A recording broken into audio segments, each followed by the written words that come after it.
Hollywoodbets Durban July, Grade 1. And they bounding for glory. When it's your time, it's your time. Sparkling water, making history. The legend. Here's Samanga Kamala. Here it comes, Winchester Mansion. See it again. Cabello Matsunyani. You can't beat this feeling. It's a year of firsts at the Hollywoodbets Durban July.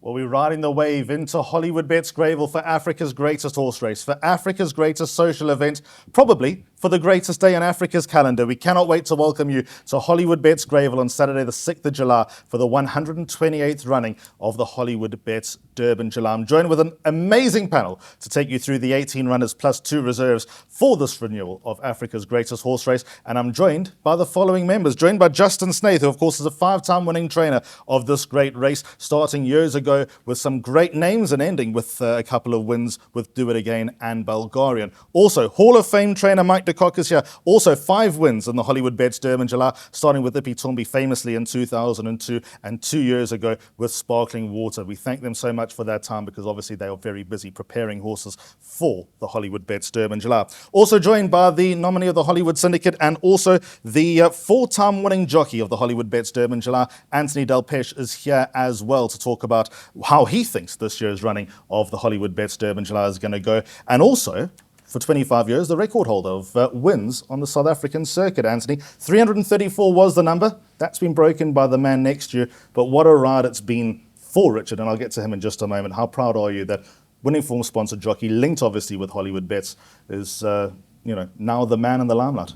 Yeah, I thought I'd take it to my grave, to be honest, when I set the record. But you know what? He put it all out there, and you know the great spot. What I liked about it, he came and asked me for a little bit of help, and what drove me to get to that figure, and how did I do it? And you know, I think he's worked hard this season, and he's shown that he has been better than a lot of jockeys during the rise. Obviously, when he's riding winners, you tend to have that. You can read a race much quicker than any other jockey, and his dedication has made him break my record. Richard Fourie is the man that we're talking about, 3-time winning jockey of the Hollywoodbets Durban July. Started, of course, with Legislate in 2014, Do It Again once in his 2 wins, and then Bulgarian here behind closed doors. But Richard, you know, we've now broken the 350 mark, and here you are in Durban, away from your home base in Cape Town, to join us and impart some of your knowledge and opinion for Africa's greatest horse race.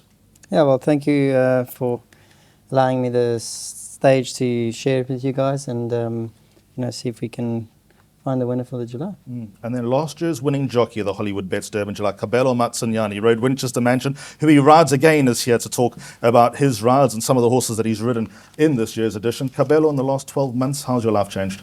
It's been changed. It changed in a lot of ways. I think winning the Hollywoodbets Durban July has opened up a lot of opportunities for me, and it has.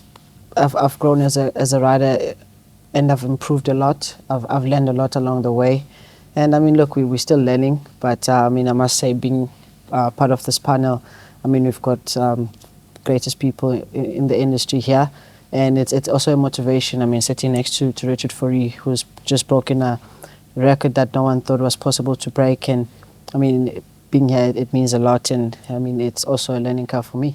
So we thank Mike, Justin, Cabello, Richard and Anthony for their time and presence this evening. Just a little bit of housekeeping that I want to bring to your attention before we go through the runners for this year's Hollywoodbets Durban July. First and foremost, the Hollywoodbets Punters Challenge. That's very important, obviously runs day to day, but what you need to know this year is that 20 million rand is up for grabs for someone who selects all 12 winners on the day. Of course, it's a 12-race card here at Hollywoodbets Greyville on Saturday the 6th. Don't forget about the 1.5 million rand guarantee. So that has to be won by members or players of the Hollywoodbets Punters Challenge. So that is also a little bit of news. It's free to play, so for those that have never played it before, get onto the Hollywoodbets website, open an account, and start playing. It costs nothing. T's and C's apply on that front. Also, not forgetting about the 15% bonus and the 2 million rand to be won in various promotions through the day and also through the week, courtesy of Hollywoodbets and their team, on all deposits of up to 30,000 rand. That's what you need to remember. So, for example, if you deposit 30,000 rand, which is the maximum, Hollywood will increase that to 4,500 rand top up. It ends at midnight on Saturday. So if Hollywoodbets Durbanville, from a punting perspective,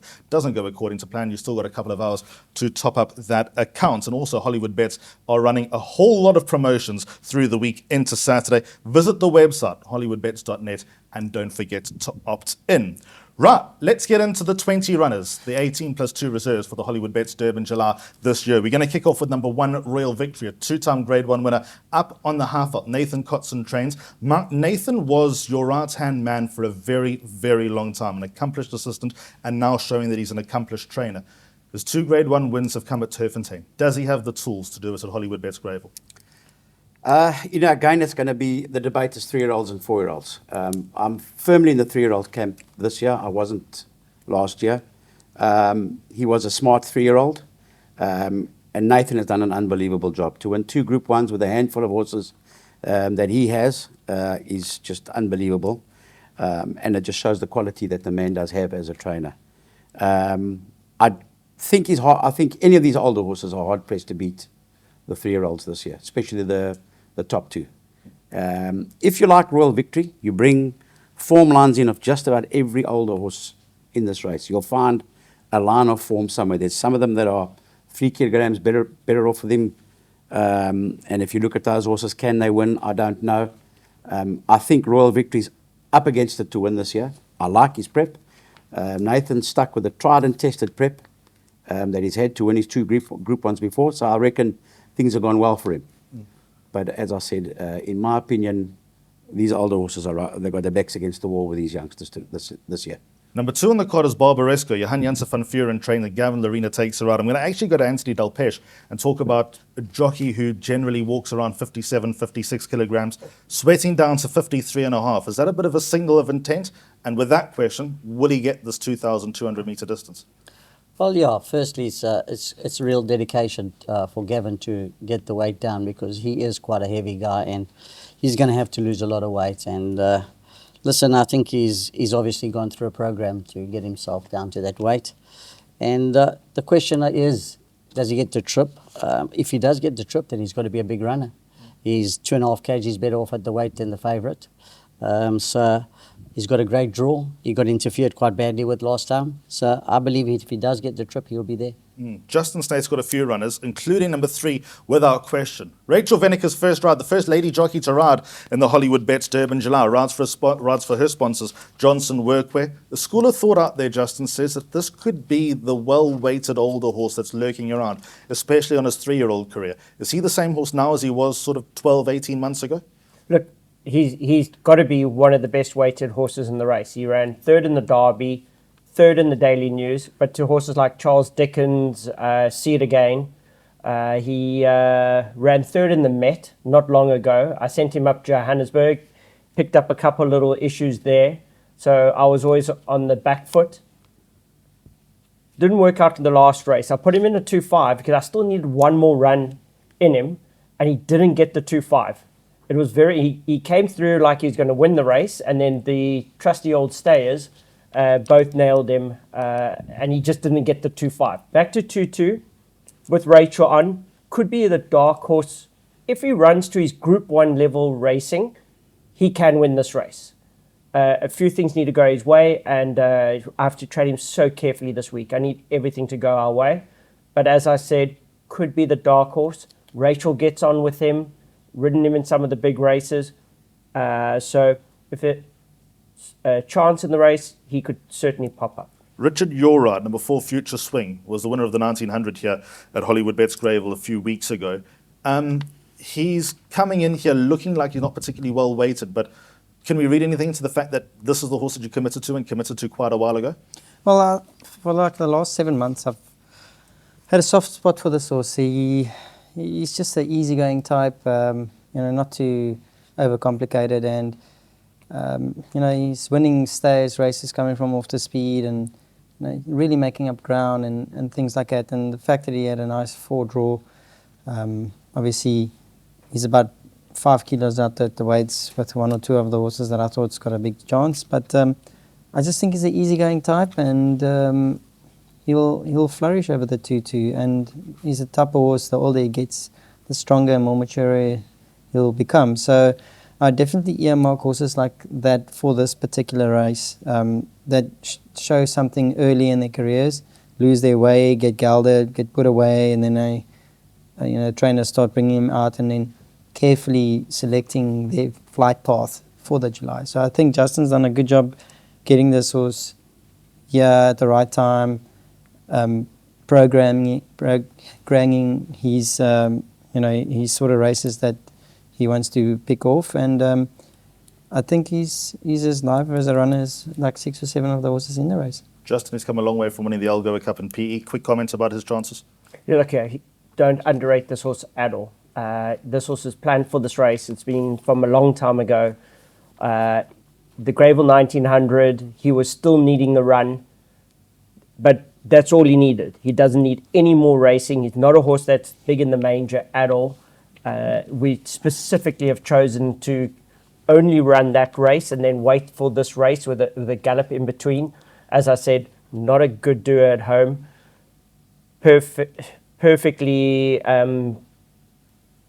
programmed this week as well. Everything's going to plan. He pulled up really well from the gallop, and certainly having Richard on the horse is a big play. And from that draw, he'll go positive and then just try outstay a few of the late rattlers, and I think you can expect a good run from him. Let's talk about the horse that's towards the top of the boards, a horse that people have been talking about for the Hollywoodbets Durbanville for months. That's number 5, Green with Envy, who Craig Zaki rides for Dean Canama. Cabello, I'm actually going to kick off with you because you rode in the Splash Out Cape Derby when Green with Envy won. What have been your impressions? Are you surprised to see him towards the top of the boards? Is he the horse, one of the horses that they all need to beat? Look, horses like Green with Envy hasn't done anything wrong in his career. He's done everything right. I mean, I remember when I raced against him in a derby. I mean, the way he came past me, it was like his race only started at the 400-meter mark, and he's got such a beautiful turn of foot. And I mean, I'm not surprised that he's in the Hollywoodbets Durbanville, and he's definitely a horse to watch, and I think is probably a horse to beat. Anthony, what about luck and running? Because his want is to come from well off the pace. Traffic going to be a worry? Yeah, he's not a big horse. He's a very small horse, and Craig has got this impression that he does have to come from a long way back. And I think Dean Canama could be part of that because he loves horses to be dropped in. I think this is his biggest problem is if he allows this horse to drop too far out of the ground, will he get a run up the straight? This track is no longer like it used to be. It's a tight track. And in a big field like this, he'll battle to find his way through. And if he does give him the same kind of ride like he gave him last time, I don't think he can win. Very interesting. Well, we'll get to all of the nitty-gritty a bit later on through the show. Let's just go into Mike de Kock's 2 runners, starting with number 6, Shoemaker. Diego de Gouveia takes a ride, Mark. A few months ago, I actually posed the question to you that this could be one of those horses that's lurking. He's learned to race because as a 3-year-old, his desire was to be dropped in and finish strongly. Last time, Pierre Straden probably taught him a few good habits. Yeah, well, I mean, from a good draw, you were going to take your chances. If you look at his career, he's had terrible draws all his career. But he's also a horse that's never been right. You know, he's always been plagued with problems. He's had a very good time in Durban. He's got a lot to do. He's 3 or 4 kilos under sufferance. He was beaten by a 3-year-old last time, giving him 2. He's on the up. I think he's one of those horses you can, look for the top 6 bet, which I think is a very good bet. And he's had a good prep. But again, I just don't think that he's a horse who could beat one of these 3-year-olds. And then the top staying with you, number 7, Aragosta, came into this race 2 years ago as a 3-year-old with an undeniable chance. Come back to life now as Aragosta. Where do you put him? Look, it's a hard knocking stayer. I think when they start getting slow, he's going to start getting quicker. He'll be sort of staying on at the end. He's got a good draw, which he's going to need. If you look at his form, he's not great around Greyville. He's also not terrible, But he's one of those horses, if he doesn't get a good early position, he struggles. And to get a good early position in the July, you're going to need a fair amount of pace, which is something that he struggles with as well. However, at the bottom end of the weights, he'll be staying on hard. Richard, you've ridden both. In a word, which one would you have chosen if you could ride for one of the De Kock horses? In a word. Obviously, at the weights, Aragosta's got me about 10 kilos. But I think he's just a very, very good stayer. And like I said, I think Justin's horses would have come on from experience. Okay. Let's go on to purple picture number 8 on the card. For Stinky Pue, the owner, Robin Klaasen trains, and Pilasande Oli gets his first ride in the Hollywoodbets Durbanville. Cabello, you know him well. 2 Grade 1 wins on purple picture, both at Turffontein. Can he come to a turning Hollywoodbets Greyville and do the same? Look, I think no one knows the source better than I do. He's done exceptionally well for me, and I mean, giving me 2 Group 1s in a season was great. But my only concern with him is the short straight, the tight track. He's a type of horse that doesn't have a really good turn of foot, but he definitely knows how to keep unwinding in his stride, and he keeps unwinding to the line. He's a very gutsy horse.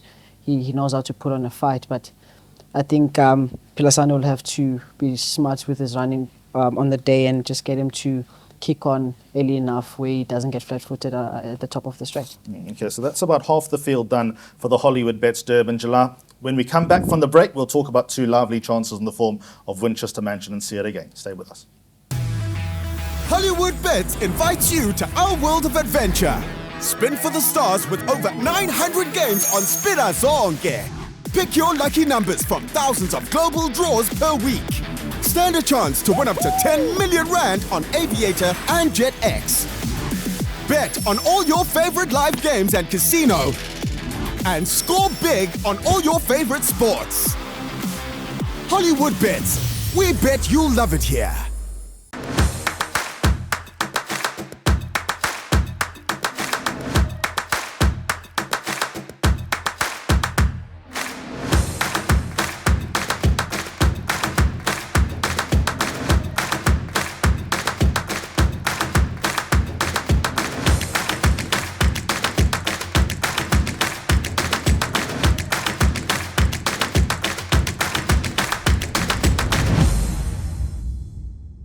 So welcome back. Let's continue along. We'll start again with last year's winner, the 2023 Hollywoodbets Durbanville triumphant horse, the form of Winchester Mansion, trained by Brett Crawford and ridden by Cabello Matsunyani. Different prep this time around, Cabello, but does he feel the same? Does he look the same as he was 12 months ago? Look, I would say he's definitely improved a bit. At one stage, I actually thought Winchester Mansion was a handicap Group 1 horse, but after he's run in the Premiers, he opened my eyes a little bit, and it just shows that he's matured as a horse. I mean, bear in mind that last year when he came for the Hollywoodbets Durbanville, he just got recently gelded, and he was only going to get better from there. And I feel like he's a better 5-year-old, and I'm just hoping I mean, looking at the 2 Crawford team runners, it's actually a bit of deja vu, because if you look at Oriental Charms prep, is the same as Winchester Mansion's prep last year, and I've been asked a couple of times, am I on the right one? I think even if I had the choice to pick between Oriental Charm and Winchester Mansion, I would have still stuck with Winchester Mansion, and it'll be great to defend the title again this year. Justin, in yes or no, can he do it again and win it twice in a row? You know, I was chatting to Mike Biden earlier. Last year he had the perfect prep. This year he hasn't been to Greyville once. He was last seen in April into the July, so it's a bit hit and miss for me. Can he win? For sure. I mean, his win last year was phenomenal. He went in, but with so much confidence after beating my horse in the Greyville 1900.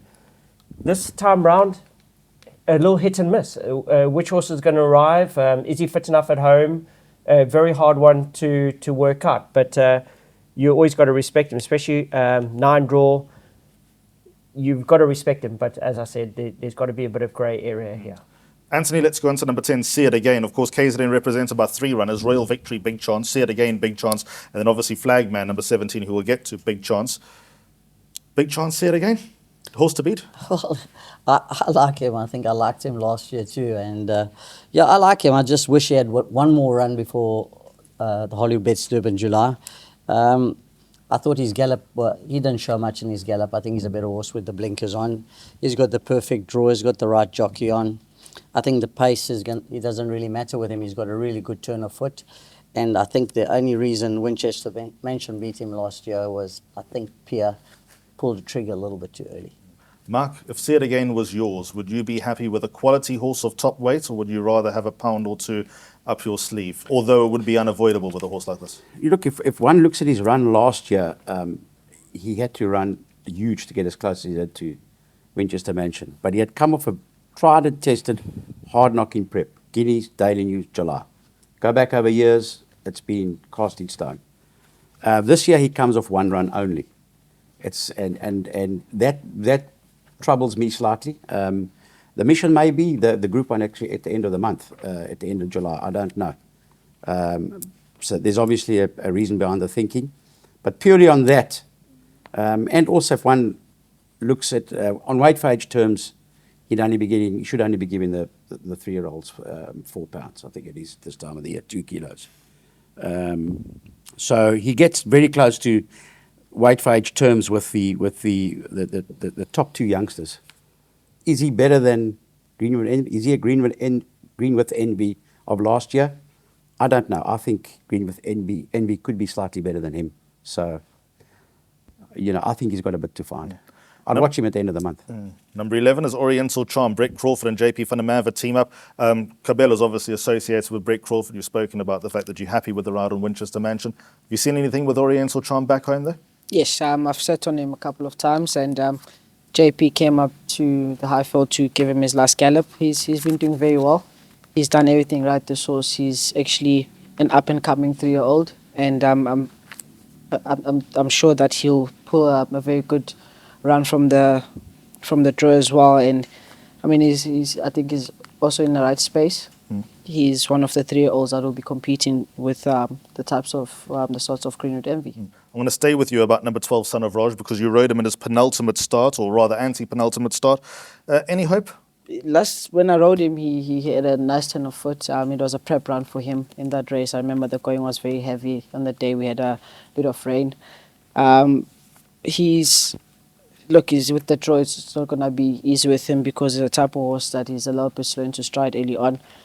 But I think if Calvin gets him in the right position, he might just get in the minor places, 6th place, 5th place there. Okay, Calvin of People, of course, takes the ride for Tony Peter. Tony also has number 13, Meridius, who got through the back door by winning the Jubilee Stakes at Turfentine just a few weeks earlier. Mike, that is the traditional half-out route for a last chance saloon, but has he done enough to be dangerous here? Again, it comes back to the Schumacher form. So, in my opinion, no. But, he seems to be in very good form. I'm not saying there's a horse that's got absolutely no chance, but I just think at the end of the day, not good enough to beat the young horses. I know Purple Pitcher ran nowhere behind him, but one's got to put that down to a prep run for sure. Must have got tired coming off a 2-month layoff and reported not to be striding out. Okay, let's go on to Master Redoute, number 14 on the card. Corne Orfa takes the ride for Andre Null. I think this could be allowed for a top 4 place, Anthony. When it comes to you, what do you think? I thought this horse at the Gallop was most probably one of the best turned out horse. He really looked well, and he's prepped very, very well for this race. I think he's definitely the dark horse of the race. Richard, you've ridden Cousin Casey before, and there's a lot of stamina in this race. He's one horse, though, that's got to be a question mark over this distance. Sean Terry, Samanga Kamalo team up. That's a combination that won 2013 with Heavy Metal. Does Cousin Casey have what it takes to see out this trip?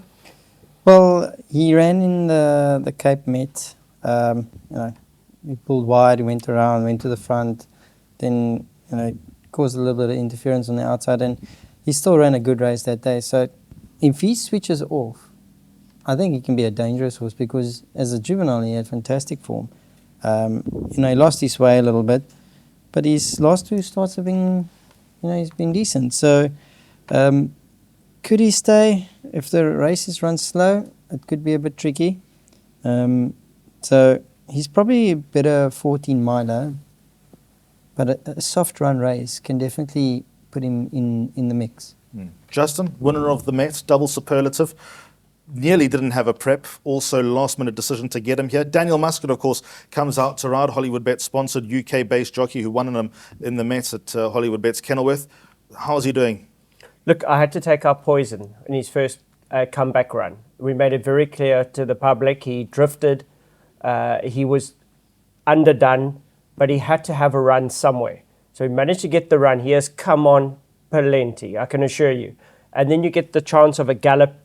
Yes, maybe I'm one run short, but I can assure you if I had him right, with 56 kilos, I don't think there's ever been a Met winner with 56 kilos in the Hollywoodbets Durban July.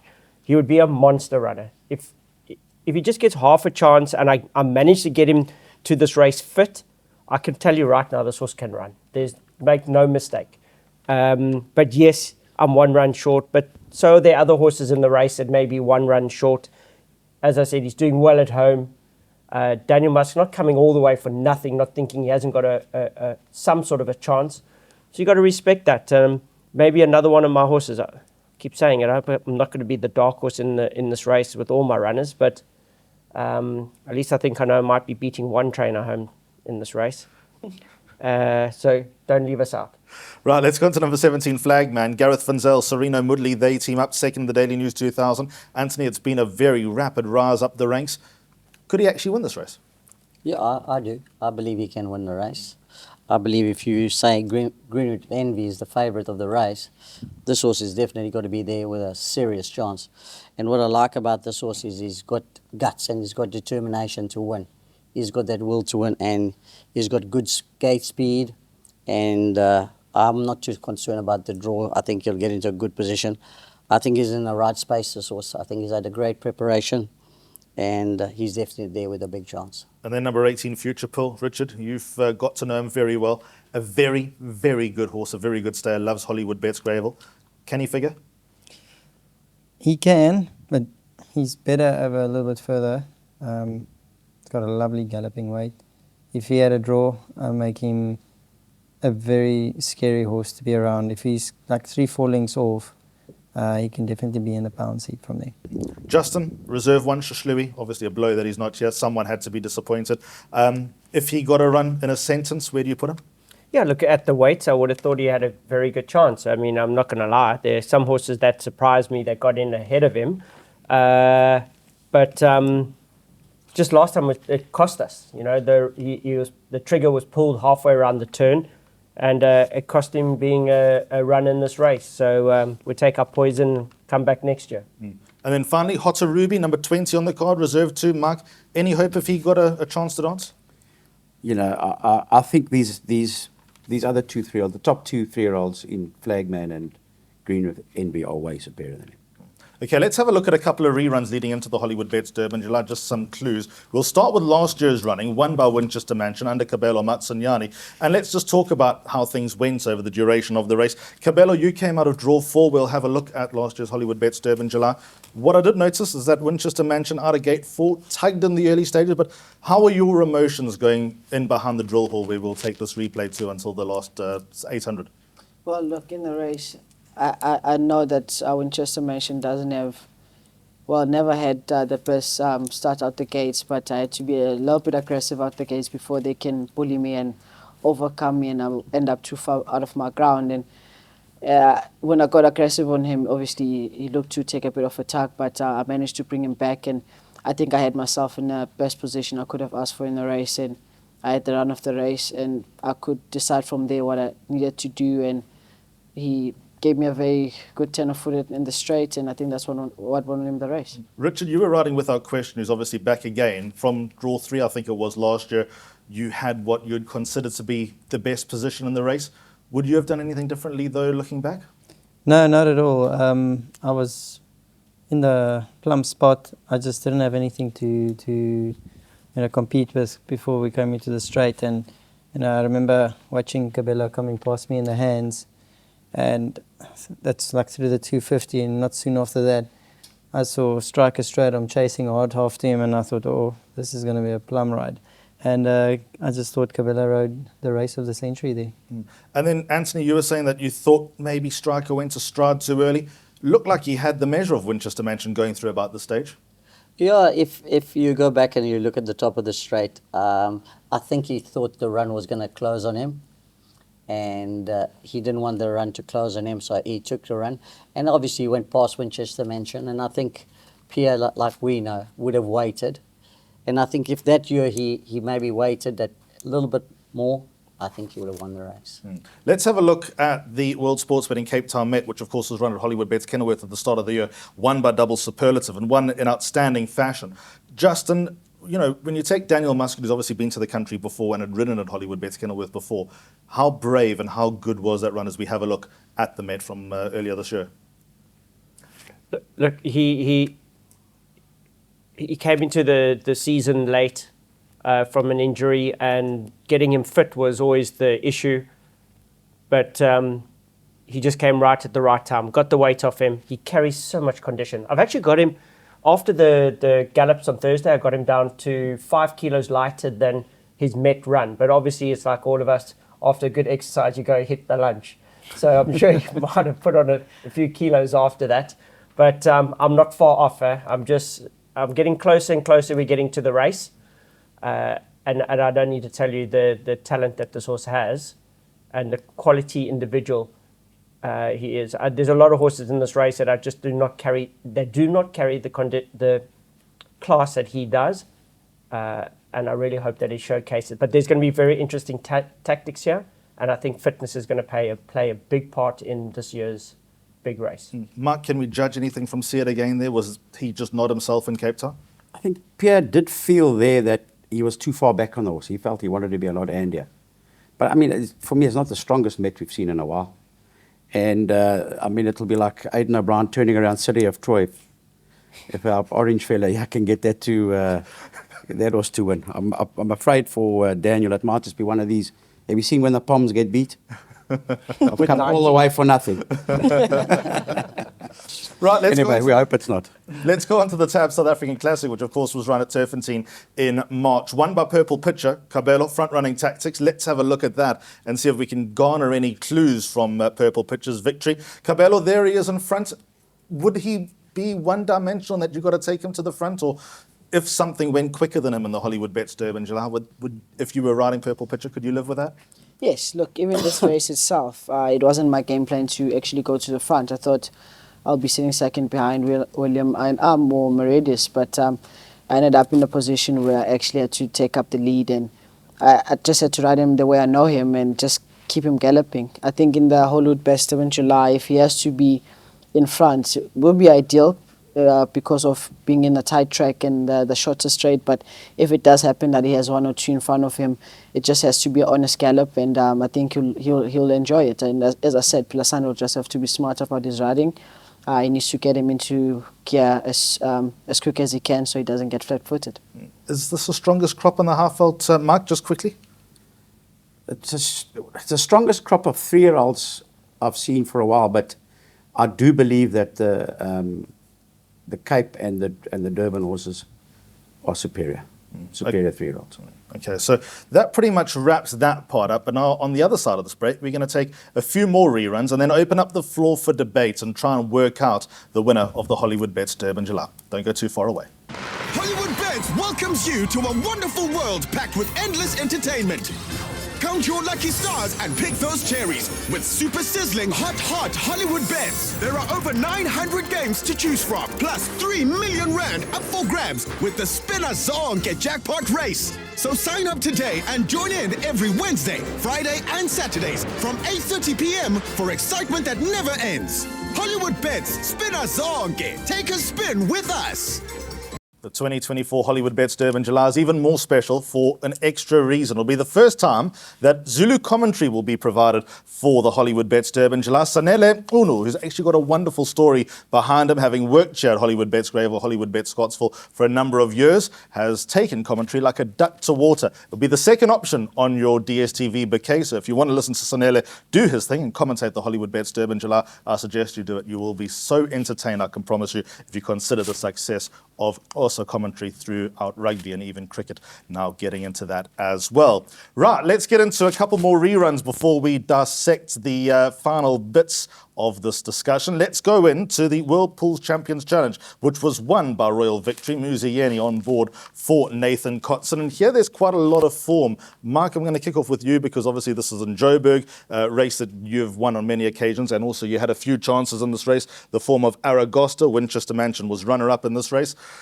Is this form strong enough? Traditionally it is, this race. Yeah, it does stack up normally. You know, again, as I said, there's a couple of older horses here that are now getting 3 kilos from Royal Victory. And by the way, you'll see in second is Kabala's horse, who ran very well there. Kabala, I thought, also off a layoff. So he ran very well fresh if we are worried about him not having runs going into the race. But as I say, there's a few horses that are rated to get closer, let's put it that way, to him. Cabello, this run, did you think that you had Royal Victory's measure, or was the horse sort of coming in a little bit with a bigger picture in mind, considering the Hollywoodbets Durbanville?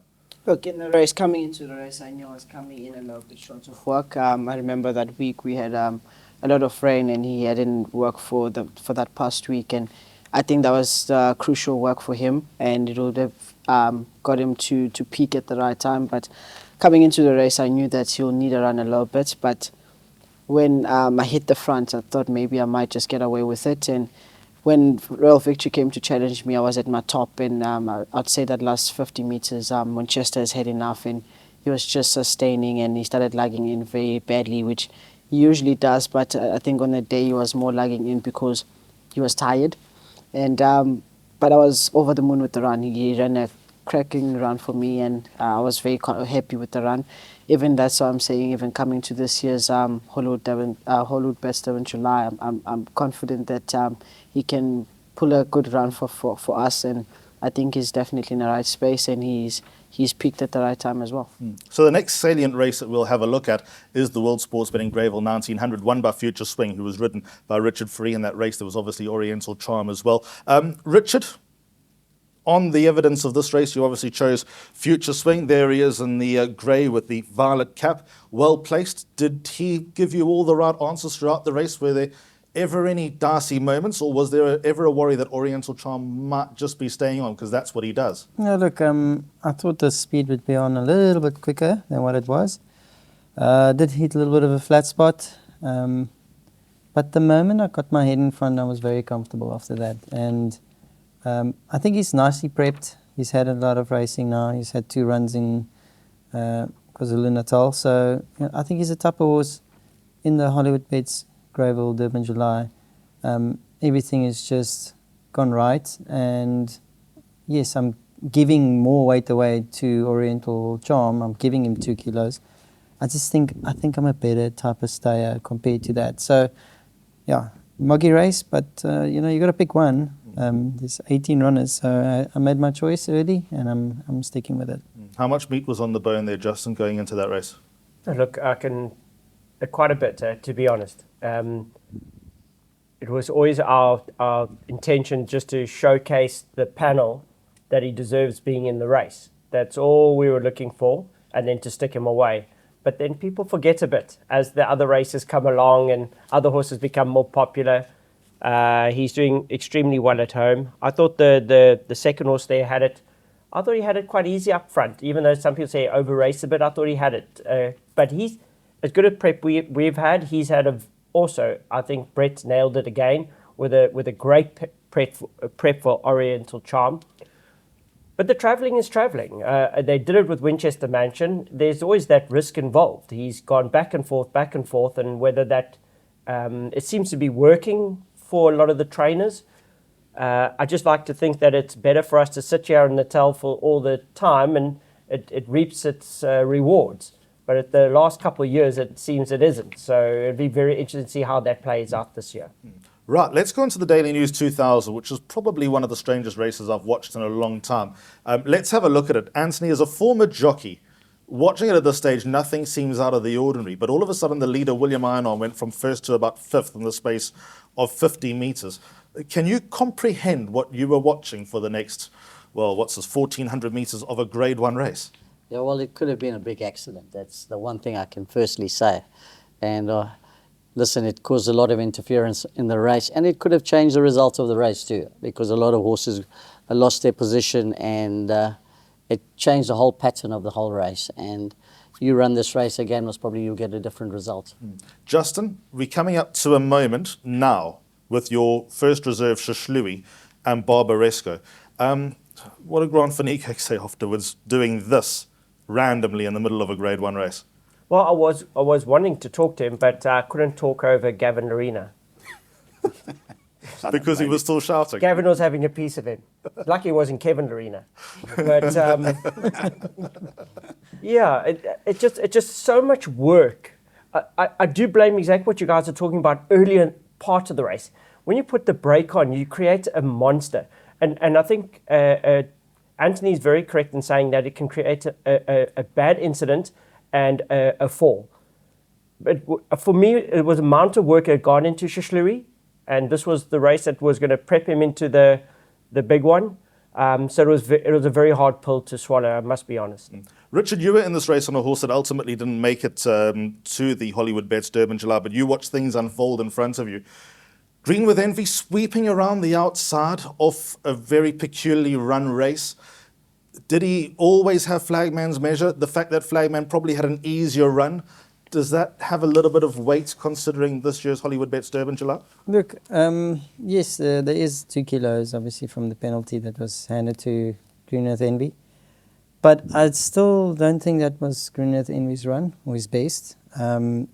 His first run back in the Guineas at Hollywoodbets Greyville, you saw what he's all about. And his last start, he was hanging in, didn't look comfortable, but saying that, so that Flagman, he was also hanging in at one stage. So, tricky sort of race. I don't think it was his star performance that we know of, what he did in Cape Town, in the Cape Derby. I'm going to come to Mark with Green with Envy on the back of this last rerun that we're going to talk about, because I want to get Mark's opinion about the penalty and also the way he came round. But the final rerun that I want to bring to your attention is that of the Hollywoodbets Gold Challenge, which was won by Dave the King, trained by Mike de Kock. He's obviously going to come back at the end of the month for the 1800 Champions Cup. But see it again as the key horse here, Mike, considering that he was back from the first time in 6 months. And we're going to also have a look at the head-on after this race.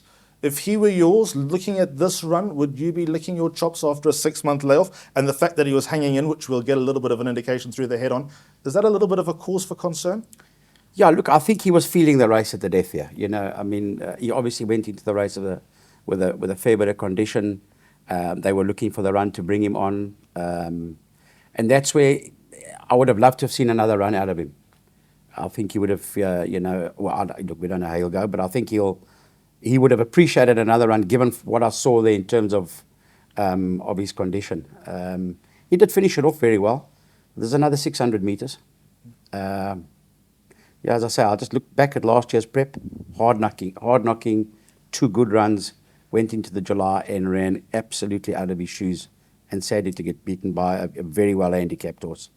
So, again, I'll still, I'd love to be wrong for Mace's sake, but I really feel the horse needs another one.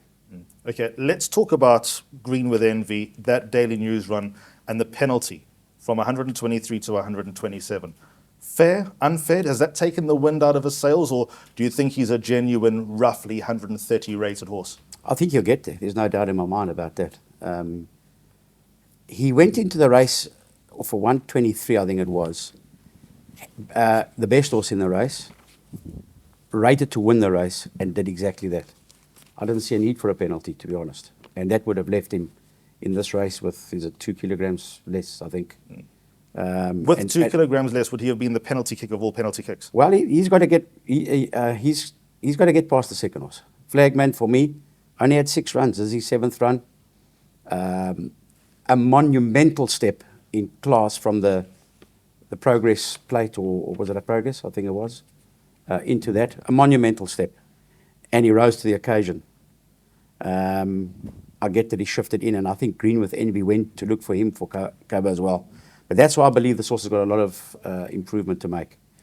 I think off the draw is also going to be tough. They both got hammered. For sure, he deserved the penalty. There's no doubt in my mind. The second horse, you know, I would have loved to have seen him come in the race through the race a week later. The handicap was the King's Cup trial. That's it. He could have gone into that 8-9 pounds under sufferance, won it, come into this race with 53. Very short priced favourite.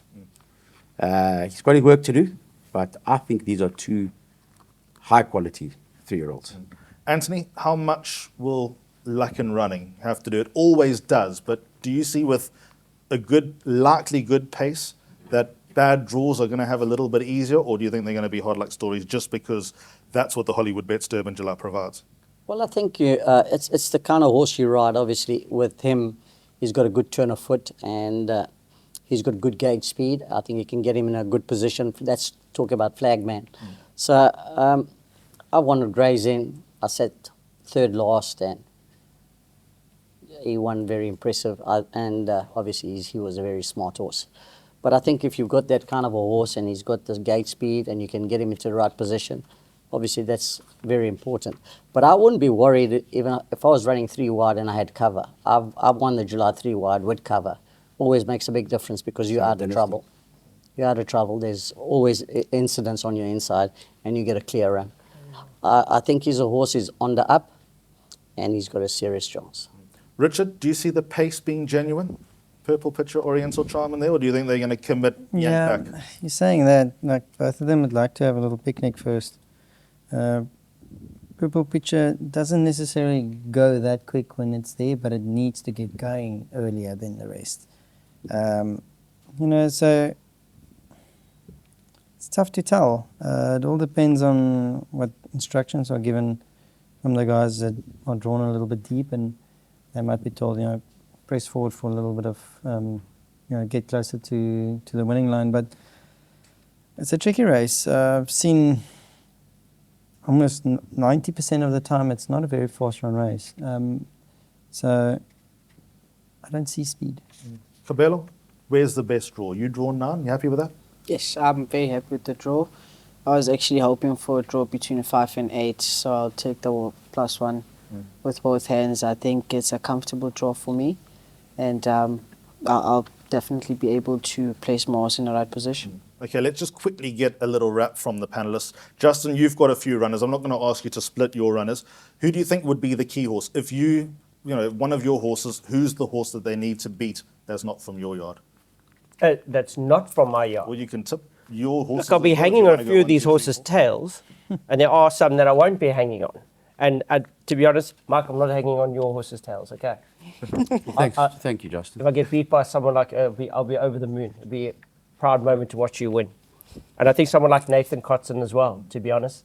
Some people deserve a chance, and what he's done with this horse has been phenomenal. And it's like a Durban story, so if I'm going to get beat, I hope it's a good luck story. And I'll be the first person to shake that person's hand. But I feel this field is a complete mixed box of chocolates.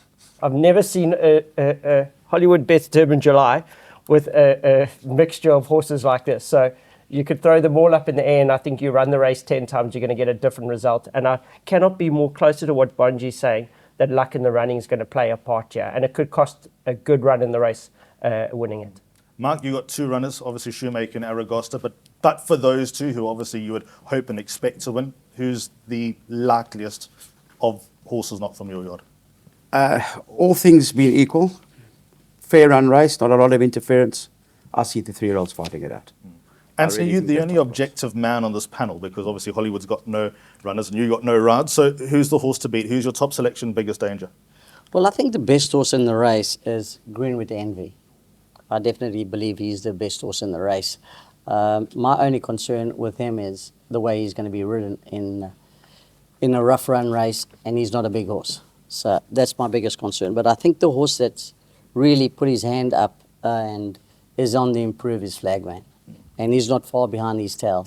And he is, I think he's quite a serious horse. He's a horse that's got a will. I just watch him in the morning and he's got an action on him, and I think he's a real serious horse. And then obviously I'm Michael Roberts fan and see it again, and he's an old man and he's got 60 on his back, but he is a good horse.